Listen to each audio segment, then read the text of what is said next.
me tell you about a story you may have heard before. Come on along with me. When the early settlers of New England were threatened by Native American Indians, they decided to establish a militia to protect their interests in the New World. So in December of 1636, the word went out to all able-bodied citizens and males ages 16 to 60 in the town of Salem, Massachusetts, to form 3 regiments of volunteers to drill and prepare for attacks. Now these citizen soldiers, the forerunners of today's National Guard, came together 4 months later on Salem Common in what we know as the first muster. Now the idea of citizen soldiers stretched out across the colonies. So in April of 1775, a brave band of militiamen stood their ground at the Old North Bridge in Concord, Massachusetts, to fight off the British who were coming to take their arms and ammunition, in what we know as the shot heard round the world. But it didn't stop there. Just as the rebels' fortunes began to wane at the hands of the powerful, more professional British forces, citizen soldiers utilized unusual tactics at a small cow pasture in South Carolina and beat the Redcoats at their own game in what we know as the Battle of Cowpens. A few months later, at the Battle of Yorktown, again, it was the citizen soldiers that helped to win that battle and the surrender of the British forces and the birth of a new nation. However, that nation was threatened by a protest of farmers known as the Whiskey Rebellion in 1794. That rebellion threatened the new nation, but again, it was the citizen soldiers that came to the aid of America and helped save the nation. Right here, 1794. Now, later, War of 1812, it was again citizen soldiers who fought a specific battle outside Baltimore Harbor, inspiring a D.C. militiaman, Francis Scott Key, to pen the words to what we know as the national anthem.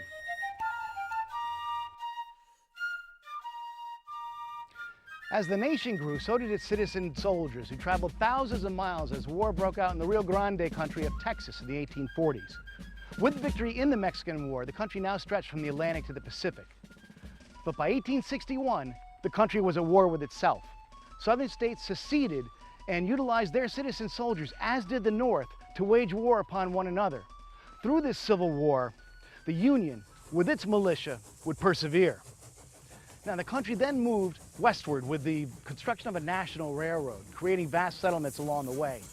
Again, it was the National Guard, as it was becoming known then, that was there to aid the journey and provide necessary protection. In response to a destroyed American warship in Cuba, the U.S. went to war with Spain in 1898. A former New York militia officer and future President of the United States would make a charge at San Juan Hill and open the door to American leadership in the 20th century. But when Mexican General Pancho Villa raided Columbus, New Mexico in 1916, an unprecedented call for the National Guard to protect the Mexican border went out. It was the Guard's first national call to action in defense of the homeland and would serve as a tune-up for a larger conflict far away from the U.S. because a global war now threatened Europe and forced U.S. involvement in 1917. With large-scale training accomplished on the Mexican border, the National Guard proved critical to the success that America provided its European allies. They defeated Germany and the Central Powers by late 1918 in what was known as the Great War. A victory in World War I enabled the country to enjoy a triumphant moment. However, it also marked a decline in the effectiveness of the National Guard. The nation chose a more isolationist policy toward the world and drew down its military force.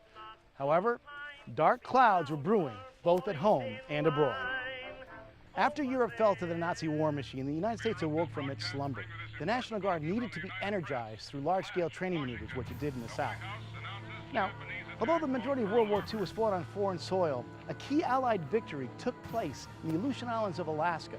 Citizen soldiers from Arkansas fought off a Japanese aerial attack at Dutch Harbor. And when the time came to invade Europe, the Guard was there in the blood and the mud on the beaches of Normandy, in what we now know as D-Day. Now, less than 5 years after that, the National Guard played a large part in a limited war when President Harry S. Truman called out the Guard to augment the troops during the Korean War. Now, Borinqueneers from Puerto Rico, among other units, acquitted themselves with valor and courage during that engagement. Then the U.S. entered into another war by the 1960s, and although the Guard itself didn't enter into it until 1968, they provided a lot of support to the active duty Army and Air Force. And although the last half of the 20th century saw a number of hot spots, the world was also concerned with the Cold War with the Soviet Union, which got a lot hotter when they built the Berlin Wall in 1961. President John F. Kennedy called out the entire Air National Guard at the time in support, And when that wall came down almost 30 years later, the Guard was there as well to help support Germany during its unification. With the focus away from the Cold War, the U.S. found itself defending an ally in the Middle East when Iraq invaded Kuwait in 1990. The National Guard was mobilized and played a key role in Operation Desert Storm.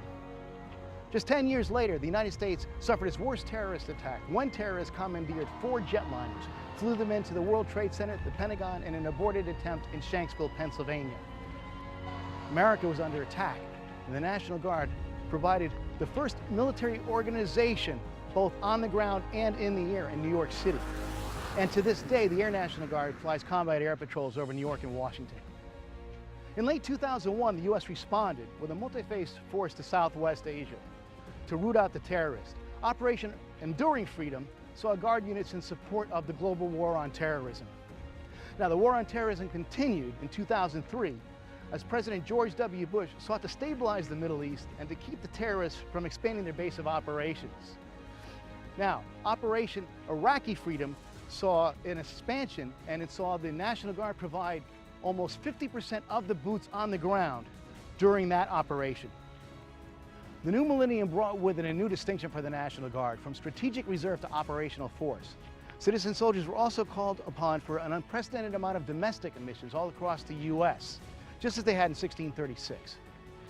Now, Hurricane Katrina flooded almost all of New Orleans and devastated the Gulf Coast, requiring the assistance of the National Guard from all 50 states, 3 territories, and the District of Columbia. It was the largest relief operation in human history. Thousands of lives were saved. Less than a year later, President Bush called upon the National Guard again to help federal agencies protect the U.S.-Mexico border. Thousands of citizen soldiers and airmen were called up for Operation Jumpstart, just as thousands of National Guardsmen are on duty all around the world today. The National Guard continues in that role to this very day. Just as the citizen soldier of 1636 became a necessity to their community, the National Guardsmen of today is every bit as relevant, ready, and reliable. The National Guard members provide a unique blend of civilian and military skills, from critical combat mission support to agribusiness development teams to a state partnership program that spans the globe. Domestically, the Guard provides assistance to civilian authorities through hazards response team package that is geographically positioned for swift response. As a dual-missioned operational force requiring only a small portion of defense funds, the Guard can provide a solution to today's challenges. Bottom line, it's your National Guard. Always ready, always there, adding value to America every day.